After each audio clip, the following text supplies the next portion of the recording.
Hey guys, Adam Rader here, and I am very excited because today I'm going to be sharing with you all of my knowledge about how I've set up a really successful team on the back end of my Shopify store operation. But before I begin, I'd love to share a short story with you. And the story goes like this. About 16 or 17 months ago, less than a year and a half ago, I was actually painting homes. And the number one reason that I left my house painting business wasn't because I wasn't successful. It was actually a really good house painting business. The reason I left was because I couldn't stand having employees. That was just the number one pain point for me. My employees were just very disrespectful, very unreliable, and it just wasn't enjoyable for me. So what I decided to do was I'm going to leave house painting. And I'm going to start my own online business because if I have my own online business, I don't have to have any employees. Now, isn't this ironic that today I have more employees than I've ever had in my entire life, and I'm here sharing this information with you?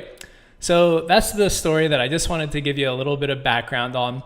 And today I'm now running multi-million-dollar e-commerce operations on Shopify. And I just wanted to take this time to help out some of Adrian's awesome students and share some of this great knowledge with you. So the first thing that we're gonna have to cover is you're getting started in e-commerce and you're ready to make your first hire because you're starting to make a little bit of money online. So let's jump into it. What I call this is laying the foundation. Now, your first hire is kind of like the foundation in a home. You really want to make sure that this first person that you bring in is going to be the cornerstone of your operation. So it's a very important hire. Now the question is, how do I make the right decision? How do I get the right person on my team that I can really build around? So let's jump into that. Now, me personally, I just have a lot of luck finding a lot of talent on this website called onlinejobs.ph. Now, I don't know if you're familiar with it, but it's a huge database of people in the Philippines that are eagerly looking for work. Now, the situation in the Philippines is there's not as much opportunity to get a high-paying job working in some of the call centers, which is a very common job in the Philippines. So rather than working in a call center for low wages, it's a great opportunity for people in the country to be with their families, work the hours that they prefer, and have a pretty high paying job. So the relationship between an online business and a Filipino outsourcer actually works out really well. So I love using this website, and it's been great for me, and I found some outstanding talent on here.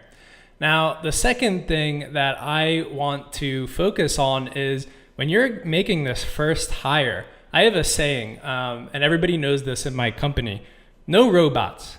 There are no robots allowed in my business. And what do I mean by that?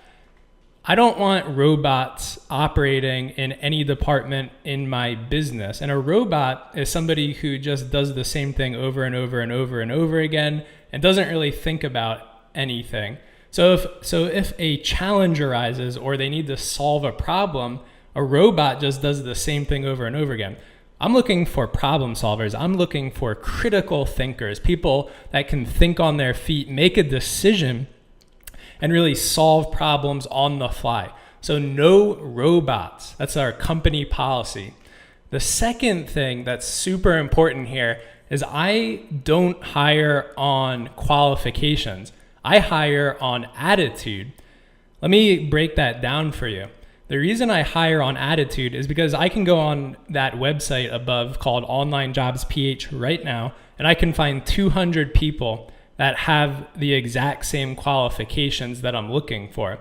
Therefore, I'm not looking for people with the same technical abilities. I'm looking for that secret sauce. I'm looking for that X factor. And what that is going to be the person's attitude. So how do we kind of decipher who's got the right attitude and who doesn't? Well, I'm going to break down right now the questions that I ask in an interview. So one of the important things is when you're doing these interviews, make sure, if you can, to do an actual face-to-face video chat. And I'm going to explain why right now. So the number one thing is, remember, no robots. I want critical thinkers. So the types of questions that I'm going to ask the person is, was there ever a time when you were working for somebody else where you needed to come up with a creative solution to solve a problem? And if so, can you tell me how you solved that problem? I'm really looking for a team of creative problem solvers. Okay, so this is a great question to ask somebody. You might actually catch the person off guard because they're really going to have to think, and they're going to have to solve a problem right in front of your face because they weren't expecting such an interesting question to be asked. So this is not only testing their ability to problem solve. I want to see their communication. I want to see their reaction, and I want to see if I can fluster them, because we're looking for a critical thinker that can really pull out some knowledge and solve this problem right in front of me, because that's how business is. When I wake up in the morning, when you wake up in the morning, you don't know what problems you're going to be facing in your business. So it's really important to get people that can solve problems for you in your business so that you don't have to work 24/7 doing it yourself, right?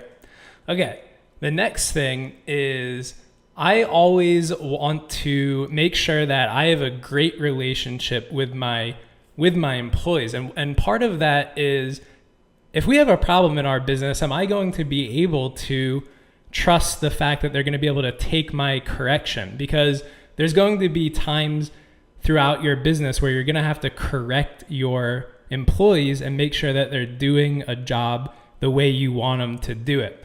So that's a very, very, very tricky thing to handle for a lot of people. Some people don't take criticism well.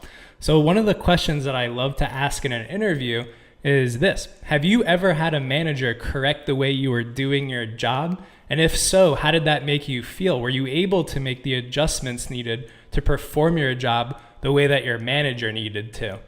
So this is a very important question, and I'm really looking at their face when they answer this. I'm looking at their attitude, because you have to understand, you have to be comfortable with this person, because you are going to have to correct them and criticize them constructively as you're teaching them about your business. So think 5 steps ahead and make sure that you're going to be okay with correcting some of your employees. The next thing that is, all of these are equally as important. The next thing is, I'm actually going to tell them about my business. And the reason I'm going to tell them about my business is because I want to see if they're genuinely interested in my business. Are they excited? Are they interested in it? If they're interested in it and they're excited about your business, which you're going to be able to tell, this is somebody I want on my team because they want to see the business grow. So make sure that they're interested. Somebody that's not interested is just a robot, and we don't want those, right? So definitely look for that. The last thing that I'm really looking for is I want to ask them about their personal situation.